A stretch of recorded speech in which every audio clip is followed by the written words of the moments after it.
Hi everyone, in this video we will learn about indexes. Indexes are a performance tuning method which allow faster retrieval of records. An index in a database is similar to an index in a book. Just like in a book, if you want to find a particular chapter or a particular topic, you first refer to the index, find out the page number, go to that page and look at that topic. Similar is in the database. If there is an index, the database will first go to the index, find out the relevant position of that record, and then go to the table and retrieve the data. There are benefits of having an index and there are cons also. So if it helps in faster retrieval of records, if you have an index, it will lead to a delay in the upgradation of records when you update records in a table.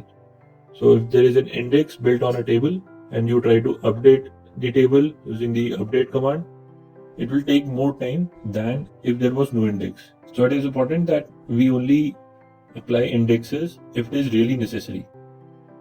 Let us learn how to apply an index.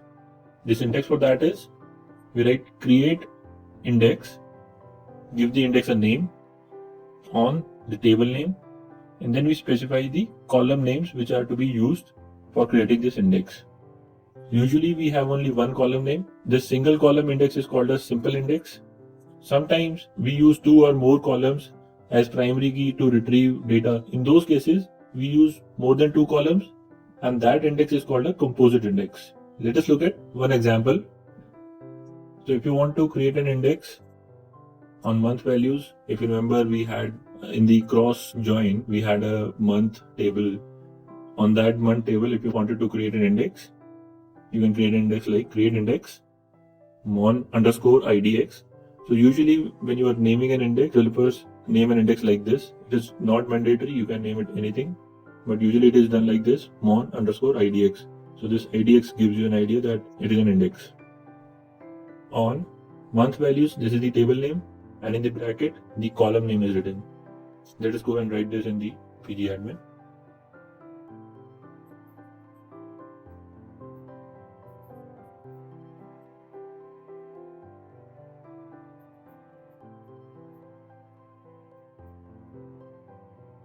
Create index, mon index, on month values. This is the column name.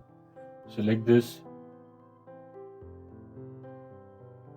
We have successfully created an index. To check the index, we go to this particular table. So let us refresh and go to the particular table. Open it. There is one index option. There's your index, mon index. So this index is created. Whenever you do a query on this table, it will automatically go and use this index. That is why whenever you will be updating this table also, it will go and change this index also. So that is why it will be taking more time. Apart from creating, you can also rename an index or drop an index. Let us look at this index for that also.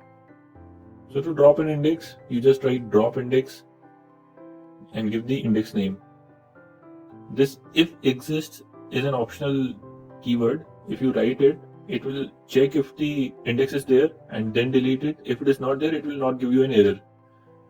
So when you are running a set of queries and this is in between them, if you have not written if exists and you are dropping an index and it does not exist, it will fail the query and all the queries in your set of queries will not run. So it is advisable that you write if exists also in between. And this if exists keyword can be used while dropping tables also. So it is not restricted to indexes. You can use it to drop tables also. The other optional keyword is the cascade and restrict. So if there is an database object which is dependent on this index and you're deleting this index, what will happen to that dependent object? So if you write cascade, that dependent object will also be deleted. If you write restrict, this index will not be deleted. It will give you an error saying that there is a dependent object. You cannot delete this index. So that is the use of cascade and restrict keyword. If you want to rename an index, you will use alter index, give the index name, rename to, give the new index name. So this is how we drop and rename an index.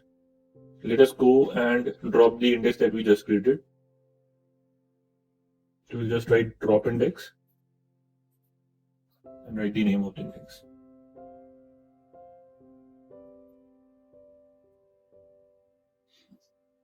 So query ran successfully. Just refresh this table, and within indexes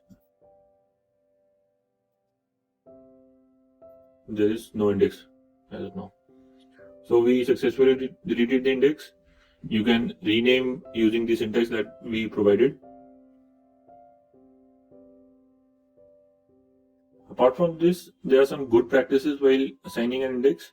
So it is advisable that the column that you are using for creating index is of integer type. This will be taking less space and will be more efficient. So even if you have a text type of column which you want to use, you can do a one-to-one mapping of that textual column to an integer column and then use that integer column as an index. So that will be more efficient. Another important point is make sure that the column you are building is declared not null. So if there are null values, the index does not work as efficiently.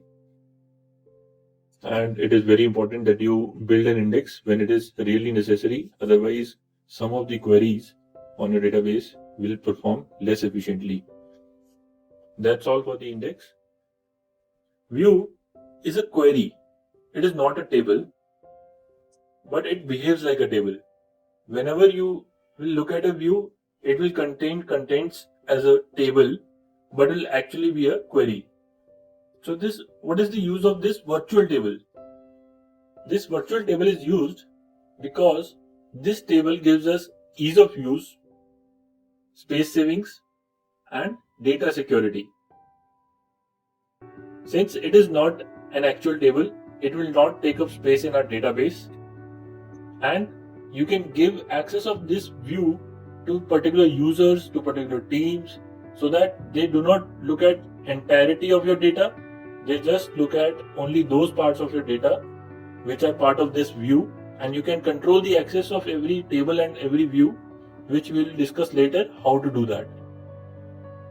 The syntax for creating a view is you write create view, name the view, and then you write as keyword. After that, you specify the select statement. You select the columns from, you can have single table, multiple tables, you can use joins here. Whatever is the output of this statement will be saved as a view, and that view will have a name. So let us look at an example. So suppose that within our supermart we have a logistics team also, which will be shipping all the orders that we have received to the respective customers. To that logistics team, we want to give the data of all the order IDs and the customer details. So customer name, city, state, country in a separate table. We do not want to show them everything in our database. So we create a view specially for them. Let us create this view as logistics, and we will define the columns as order line, order ID, customer name, city, state, country. These will be taken from the sales table, which is named as A, and we left join this against the customer table, which is B. The common condition will be customer ID should be same in both the tables, and we'll order this by the order line. Let us go and create this view. Create view name logistics as, and start writing select order line, order ID, customer name, city, state, and country.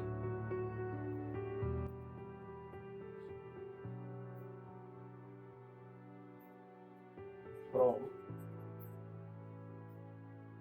our sales table, left join with the customers table,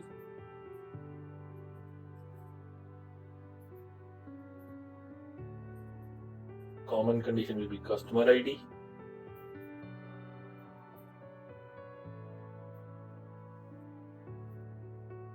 ordered by the order line.